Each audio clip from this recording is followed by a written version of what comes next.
The night had fallen heavy over the small town of Ravenshade. Clouds blanketed the moon, and the streetlights flickered weakly, fighting a losing battle against the consuming darkness. The wind whispered through the empty streets, carrying with it the faint smell of rain and something else, something colder, like fear. Detective Aaron Cross had been driving for hours, tracing a signal from a missing phone.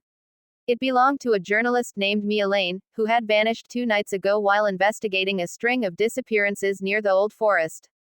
The last message she sent was chilling: "If I don't make it back, the truth is in the shadows." Aaron parked his car near the edge of the woods. The radio hissed with static, and the headlights illuminated a thin path winding deep into the trees. He took a deep breath, grabbed his flashlight, and stepped into the darkness. Each crunch of leaves beneath his boots echoed louder than it should have. The deeper he went, the more the silence pressed against his ears. He found remnants of an old cabin, half-rotten wood, vines curling over the windows, and a faint light flickering inside. The door creaked open with a reluctant groan. Dust danced in the beam of his flashlight. On a wooden table lay scattered papers, maps, and photos of the missing people. All of them circled around one symbol, a dark crescent moon drawn in black ink.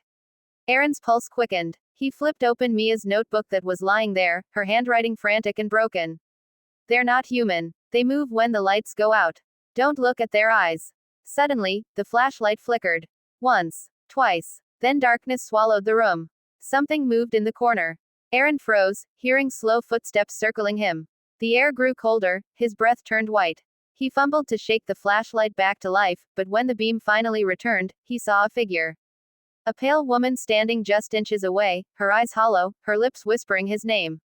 "Mia," he breathed. She smiled weakly, but her eyes glowed faintly blue. "You shouldn't have come here." Aaron stepped back, his mind racing. "What happened to you?" She tilted her head. "I tried to expose them. Now I am one of them." Before he could react, the door slammed shut behind him.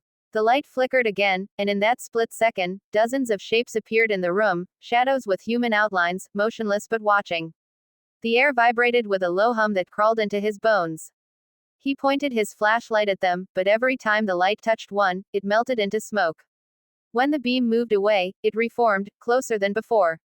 Aaron reached for his pistol, but the darkness thickened like fog, and the shadows swallowed Mia. Her voice echoed in his mind: "Run before the night takes you." He crashed through the window, shards slicing his arm, and stumbled into the forest. The flashlight flickered wildly as he ran. Every tree looked the same, every direction led deeper into darkness. Behind him, whispers grew louder, dozens of voices murmuring his name in unison. Finally, he saw it, a faint glow ahead. He sprinted toward it and broke through the tree line, collapsing near an abandoned road. The headlights of his car still shone dimly in the distance. But when he reached for the door, his reflection in the glass stared back with eyes glowing faint blue. The realization hit him like thunder. He looked at his trembling hands, they were fading at the edges, dissolving like mist. The curse had already begun. He grabbed Mia's notebook from his coat pocket. On the last page, her final words seemed to burn brighter than the rest. "Once you see them, they see you forever. The dark night never ends." Aaron looked toward the woods one last time. The silhouettes stood at the edge, motionless, waiting. Then the wind blew the car door shut, and the world went black. The next morning, the townspeople found his car abandoned, headlights still on, engine still warm. No sign of Aaron. Just a single phrase carved into the steering wheel.